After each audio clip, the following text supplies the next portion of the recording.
Olá, sejam bem-vindos ao programa Diálogos, este projeto do Instituto Cultural Engá que tem o objetivo de contar um pouco da história dos produtores e artistas de Maringá e região. E hoje nós estamos recebendo Danilo Furlan, que há 20 anos trabalha com teatro de bonecos e com contação de histórias em Maringá e diversas cidades do Brasil. Danilo, seja bem-vindo ao Diálogos. Obrigado, eu que agradeço. Danilo, eu queria saber um pouquinho da sua história, sua vida. Você vem para Maringá do interior de São Paulo, pequeno. Isso. E como é que você entra no trabalho de produção artística?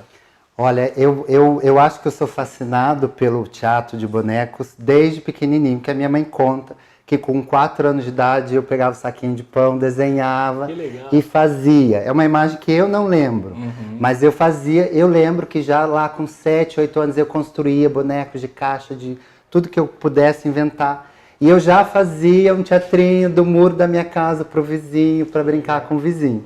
E foi isso, inclusive, que me levou para um grupo de animação de festa infantil, o Abelhinha Maluca, com a Irene. E em meio a isso, eu fui procurando todas as atividades que eu conhecia, que eu via, desde já de pequeno, com o teatro de bonecos, com a contação de história, com as bibliotecas, né? As minhas bibliotecas sempre tiveram um trabalho importante na cidade. Sim. E eu acompanho isso desde pequeno. Então, com esse fascínio, eu comecei a ir a procurar, conhecer, e comecei a fazer um curso de trabalhos manuais no CAC, no Centro de Ação Cultural. E foi lá que eu conheci a Rô e o Sandro, que são as primeiras pessoas que me trazem. São as primeiras pessoas que me trazem para o teatro de bonecos. Você tinha quantos anos? Eu tinha 15 anos. 15 anos? 14 para 15 anos. Meu primeiro festival de teatro de bonecos em Curitiba foi com 15 anos. Poxa vida. E desde então eu não parei, né? Desde então, a contação de história já veio acontecendo junto disso. Eu sempre participei da contação de história porque o teatro de bonecos sempre caminhou muito com a contação de história em Maringá, com a animação de objetos. E eu era fascinado por isso, passei a contar histórias também. E aí o meu trabalho foi sendo feito entre os bonecos, a contação de história. Mas eu me descobri contador de histórias há mais ou menos, tem 5 anos atrás. Que eu participei de quando eu deixei o Fantokids, eu participei de um festival de contadores de história. Que até então eu nem sabia que existia. Aonde foi esse festival? Em Porto Alegre, na Casa de Cultura Mário Quintana, que é lá o Hotel Majestic, onde o Mário Quintana viveu. E um lugar fascinante, e eu fiquei encantado, porque eu conheci lá pessoas que eram contadoras de histórias. Olha, contador de história. Eu falei, gente, como é isso? Eu quero fazer isso na minha vida. Eu quero ser isso. Mas eu voltei desejando muito ser contador de história, mas eu pensava assim, meu Deus, isso vai demorar muito para acontecer. Como é que eu vou conseguir fazer isso, ser contador de história? Exatamente. Como é que foi essa transição? Porque, embora pareça que existe uma certa semelhança com o teatro de bonecos para contação de histórias, eu imagino que é um desafio bastante diferenciado, né? Sim. São linguagens diferenciadas. Na verdade, a contação de história, ela utiliza da linguagem do teatro de bonecos, né, do teatro de animação, ela utiliza da linguagem do teatro, da dança, da música, para compor essa nova arte, o que eu acredito hoje que é uma nova manifestação artística. Uma manifestação artística que nasce da necessidade da continuidade das histórias. A gente tem, né, os contadores de histórias tradicionais, os griots, os pajés, os avós. E a nossa cultura vem perdendo essas figuras, né? E aí vai se abrindo essa lacuna que precisa ser preenchida. É onde eu acho que nasce esse movimento dos contadores de histórias. Então, quando eu vim de Porto Alegre, eu comecei a contar histórias. E aí apareceu um trabalho aqui, um trabalho ali, um trabalho ali, um trabalho ali. A hora que eu vi, já estava 2, 3 anos, e falei, gente, peraí, eu já estou fazendo só isso, só contação de história. E foi muito legal isso. E aí vieram os livros em meio a isso. Então, o contador de história me trouxe o Danilo escritor.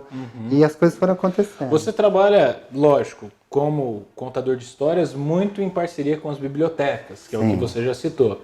Você já participou de diversos projetos, tanto em Maringá, junto com o SESC, rodou o estado e tal.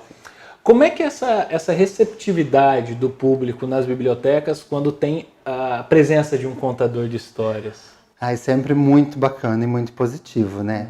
Eu acho que as crianças hoje, como eu estava dizendo, como a gente perdeu esse momento de afetividade que a gente tinha na figura das avós, das mães que ficavam dentro de casa e que hoje estão no mercado de trabalho, estão trabalhando e que acabam tendo menos tempo, né? Então as crianças, quando elas têm esse momento de afeto, elas recebem isso com muito carinho. E isso para mim é muito legal. E o que eu acho, e o que eu percebo que é muito importante é o quanto essa figura masculina, muito mais paterna, é importante. Muitas crianças, na hora que acabam, elas te abraçam na perna, te agarram sem dizer absolutamente nada. E aí aquele afeto, aquela aproximação. O afeto, elas veem o quanto, na verdade, a contação de história levou um momento de carinho. E isso tocou tanto ela que ela se sentiu, né, no direito, ali na liberdade de te abraçar carinhosamente também. Esse é o grande retorno, assim, a grande felicidade, é o que move muito o meu trabalho. Danilo, e depois como é que foi esse seu passo para a literatura? Danilo, escritor, fala um pouquinho para nós sobre esse aspecto. Por que você deu esse salto, indo para uma outra área, um outro segmento artístico? Sim, na verdade, os livros, né, essa coisa do escritor, eu ainda não me acho escritor, eu acho que estou arriscando, e indo de pouquinho, mas fazendo com carinho. Eu aprendi a achar isso bem legal. Isso aconteceu. O primeiro livro, que é o Histórias do Mundo para Todo Mundo, foi publicado em um desses encontros. Porque depois que eu fui a Porto Alegre, eu voltei em mais 4 edições. E em uma das edições, a proposta é que teria um livro. Seria publicado com os contadores que estariam lá. Não todos, mas os que fossem selecionados. E aí eles pediram que a gente encaminhasse contos populares do Brasil. E aí eu fui pesquisar, eu falei, bem, a gente, né, conhece contos populares e a gente não conhece muitos contos populares do Paraná. E a gente realmente não tem muito esse conhecimento. E aí eu fui pesquisar o material, que também não tem muito, é muito difícil. Tem o material do Estado, com relatos. E como eu não consegui uma história legal, eu peguei um desses relatos do livro, Lendas e Contos do Paraná, e transformei numa história maior, que é a Figueira Assombrada. Que é a história de uma figueira, que o relato era só na cidade, tinha uma figueira assombrada. Então eu criei uma história para isso, e a história foi selecionada. E ela fez parte do livro, assim, do primeiro livro. E aí eu fiquei felicíssimo, né? Legal. Aí, num outro ano, num outro festival, também tinha essa proposta. Porque o Rio Grande do Sul é muito focado no livro, na leitura. Eles publicam, eles trabalham com os autores deles, eles compram, eles vendem, eles fazem tudo com o livro que a gente ainda aqui precisa fazer, né? E aí eu entrei num outro livro, que é o Histórias ao Pé do Ouvido, organizado pela Rosane Castro, em Cachoeirinha, que também pediu que fosse contos populares. E eu fui de novo lá pesquisar. Aí coloquei mais um conto, que é os Farrapos do Vestido Vermelho de Seda, que é uma daquelas histórias que acabam passando lá em Minas, passando em alguns lugares, mas que também foi relatado no Paraná. E aí foram 2 livros, bem próximos, e eu já tinha ficado bem feliz com isso, não imaginava. E aí um dia na minha vida me veio uma história. Eu acordei um dia de madrugada com uma história na cabeça, eu acordei, eu pus no papel e ficou lá um tempo. Tempos depois eu fui convidado para outro festival e a proposta é que a gente publicasse nos jornais alguns textos para ir convidando para o evento. E aí eu busquei essa história, que era a história da Naitá, e publiquei lá. Daí eu peguei aquele texto, fiz mais uma melhor e tal, mandei. E aí depois que foi publicado, eu falei, olha, nossa, essa história tá legal, tá bonita. Aí eu fiz mais uma pesquisa técnica, coloquei mais informações e nasceu a história de Naitá, que foi publicado pela editora Meu Livro, na verdade, que é uma editora independente, que é uma publicação que eu fiz, com as ilustrações da Maria Sininho, de São Paulo. Depois veio O Menino de Boné Verde, A Senhora de Chale Amarelo e A Menina de Óculos Verde, que nasceu de um trabalho que eu fiz com o CETRAN, em Maringá, né? Antes era CETRAN, agora CEMOB, mas que fazia um trabalho de educação de trânsito, e eu comecei a contar essa história, criar essa história, e essa história Eu mandei para uma editora em São Paulo, a Giostre, que aprovou e publicou ela como um todo. Legal. Então, depois disso, eu fui convidado para participar com um artigo num livro, que tem inclusive texto do Ariano Suassuna, Daniel Munduruku, Rubem Alves, que tem um livro que faz tradição poética e interfaces. Contação de história, tradição poéticas e interfaces, que é pela editora do Sesc São Paulo, e que faz um relato da leitura no Brasil, do folclore, dos contadores de histórias, e aí ele traz relatos de contadores de história do Brasil todo. E eu tive o prazer, a honra de ser convidado para representar Maringá. Que legal. O Paraná somos eu e mais uma contadora em Curitiba, Tina.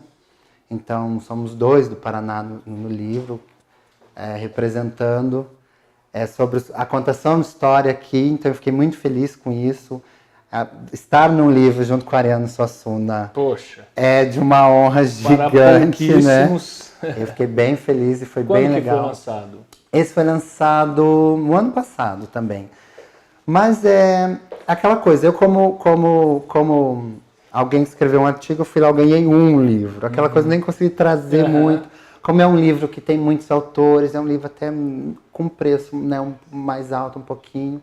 E aí eu não consegui fazer um lançamento aqui E não. como é que você faz essa... Hoje você, assim, está transitando entre 2 áreas, né? Vamos colocar teatro, então artes cênicas e literatura. Você está transitando nessas 2 áreas, né? Contação de histórias, Sim. A produção literária. Como é que você enxerga Maringá do tempo que você começou a trabalhar no teatro lá com a Rô e com o Sandro? E hoje, como é que foi esse avanço nesses 2 segmentos, assim, tanto nas artes cênicas quanto na literatura? Nós avançamos, nós temos mais produção, até em função das universidades que chegaram com os cursos superiores, mas o que você acha que ainda precisa ser feito? Qual que é a leitura que o Danilo faz sobre isso? Eu acho, primeiro, em termos de publicação de livro, a gente precisa de um projeto inteiro ainda para a cidade. Um projeto que valorize as publicações, e que não só valorize as publicações, incentive elas, valorizem e levem essa publicação para o público. Não adianta a gente publicar livro e o livro ficar aqui um ali. Eu acho que Maringá precisa ter um projeto que inclua mesmo na rede municipal os livros de autores maringaenses, tanto quanto o Rio Grande faz, todas as cidades do Rio Grande fazem com os autores locais deles. A primeira coisa que eles fazem é valorizar os autores locais, incluir nas escolas, bate-papos, conversa com o autor, contação de história, que é uma coisa que a gente ainda não tem aqui.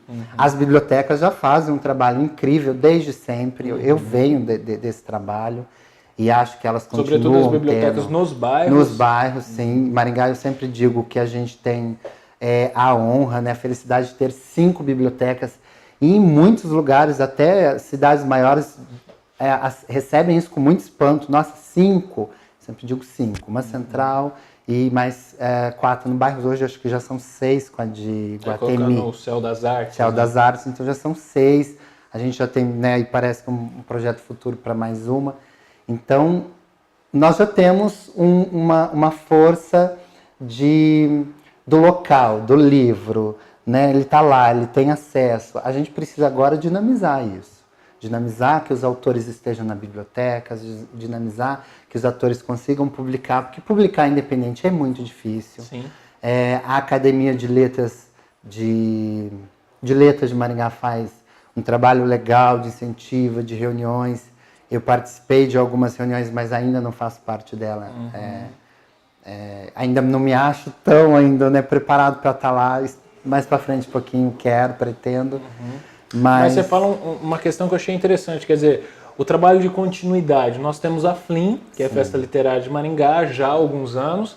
É um projeto importante, é um projeto de formação, é um projeto que possibilita o intercâmbio cultural.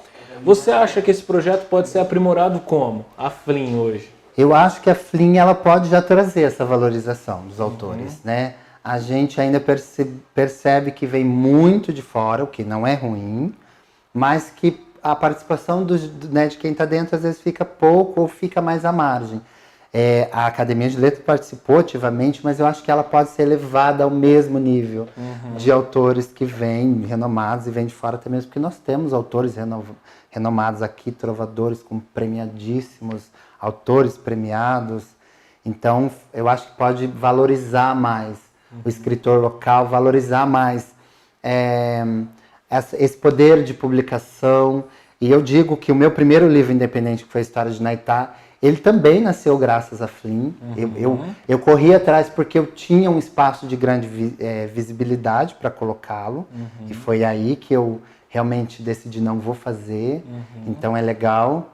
E acho que a Flim precisa permanecer. E precisa aprimorar, crescer, agregar. Eu acho que a Flim é um ganho para a cidade nos últimos anos, assim.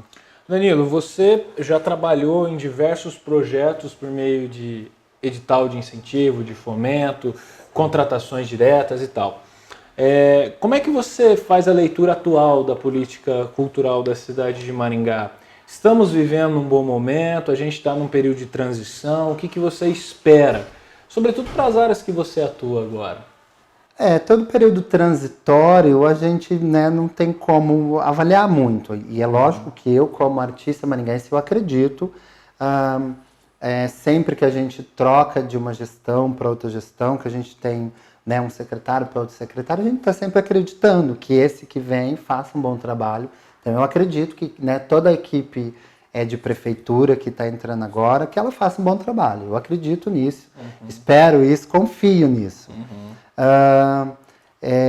E acho que existem possibilidades, muitas ainda que podem ser feitas, mas acho fundamental que o que vinha sendo feito com importância, como a Flim, como os convites, como tantas coisas que a gente, né, já tem históricos de longa data, precisa permanecer, seguir, fortalecer e abrir espaço para o novo, né? A gente está aí sempre para as novas propostas, para novos projetos, para novos olhares. Isso é muito importante. A troca de gestores é sempre muito importante, porque todo mundo pode trazer um olhar novo, né? E você crê que nesse momento transitório de grandes oportunidades, os artistas, o mercado cultural como um todo, está tendendo a se unir mais para buscar pelos seus direitos? Olha, eu acredito que sim, né? As organizações, elas têm crescido sempre, né? Você sabe, da Macuco, que reuniu artistas que ainda não tinham aquela força, às vezes, de abrir uma empresa e pagar todos os custos que são caros. A Associação de Teatro de Bonecos, do qual eu faço parte já desde o início, há 6 anos atrás, que vem retomando sua força, se reunindo novamente, pensando em projetos maiores. No Festibon, sim. O projeto desse ano já está praticamente pronto, graças a essa retomada de trabalho. A própria Academia de Letras, que é super forte enquanto organização. Então, eu acho que essas organizações, elas tendem a dar muita força, sim, para o movimento local. É uma prova de que nós, artistas, estamos, sim, organizados. Porque a gente passou muitos anos ouvindo que, mas os artistas não se organizam. A gente não tem porque eles não estão organizados. E aí agora a gente já não tem mais essa justificativa, não, né? Não é mais essa. Essa não pode ser mais, essa está resolvida. Danilo, contação de histórias. O que vocês, contadores, esperam para daqui 5 anos? Com essa tecnologia exacerbada que nós temos. Você falou um paradoxo que eu achei bem interessante, quer dizer, vocês conseguiram ganhar um espaço em função do distanciamento dos filhos com os pais, até a tecnologia está envolvida com isso. Mas a gente tem visto também a tecnologia distanciar essa pessoalidade, né? E como é que vocês, contadores, se veem nesse complexo cenário de futuro? Olha, eu acho que a tecnologia está aí para ser experimentada, né? E eu acho que muitos contadores fazem isso também. Tem muito contador com canal no YouTube, com programas, com vídeos, com coisas bacanas. Mas eu ainda acredito no poder do olhar. Eu acredito ainda nessa troca real, física, de afeto, de carinho. E eu acho que isso não há nada no mundo nunca que vá derrubar isso, né? E isso funciona com o teatro, com a música, com a dança e com a contação de história. Por mais que a tecnologia venha, cresça, eu acho que nada ainda vai substituir isso. Pelo menos aí eu acredito, né? 5, 10. Eu acho que enquanto eu estiver aqui ainda, eu acredito ainda que essa força do contador de história, com sua arte, com suas cores, com seus livros, com suas histórias, com seu carinho, com seu afeto, eu acho que nada consegue substituir isso. Uhum. Eu acho que a tecnologia, ela pode ser positiva também, sempre. Porque ela também pode levar esse afeto a quem talvez não pode estar direto, né? Trocando o afeto olho no olho. Mas ela distancia, mas pode mas aproxima também. De repente, eu acesso aqui uma história de alguém que está lá longe. Eu posso ouvi-la, né? E me sentir acariciado também com essa história. Então eu acho que tudo tem os pós e os contras, né? O que você espera de 2017? Eu espero que ele seja de muitas atividades, de muitos olhares, de muitos projetos. Eu já estou preparando as novidades, vem livro novo. Legal. Eu agora lanço em agosto, na Semana Literária do Sesc, o Sai Pra Lá Vira Lata, que é a primeira experiência que eu vou ter com um livro produzido totalmente na cidade. As ilustrações são do Marcos Verdeiro, que é um artista daqui. A editoração é a Raquel Coelho que está fazendo, que é uma artista daqui. Então eu estou gostando muito, porque esse livro ele vai ser... Rachel, senão ela vai brigar Rachel, com você. Verdade. Não briga não, Rachel. É que eu conheço a Rachel já há muitos anos. E sempre que eu encontro ela, fala, você não me chama de Rachel ainda. Eu falo, eu vou me acostumar. É porque eu chamo muito a rádio. Então pronto. Eu vou me acostumar ainda. Danilo, para a gente encerrar, o que é arte para Danilo Furlan? Olha, para mim, arte é uma necessidade de manifestar-se, né? Hoje eu conto história porque eu sinto a necessidade de me manifestar artisticamente. Então eu conto histórias. É a maneira como eu consigo colocar para fora os meus sentimentos, as minhas emoções, o meu afeto, o meu carinho. É como eu posso levar isso para o público, é como eu posso trocar isso com o público, é como eu posso abrir para que eu possa receber isso do público. Então a arte para mim hoje é essa troca. Essa possibilidade de me manifestar artisticamente. Legal.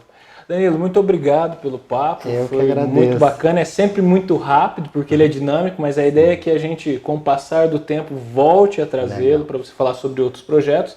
E para nós foi um grande prazer. Obrigado, igualmente. Conversamos hoje com o Danilo Furlan, que é contador de histórias, trabalha com artes cênicas também há 20 anos em Maringá e que acredita que arte é essa relação de troca entre o artista e o público. Um abraço e até a próxima.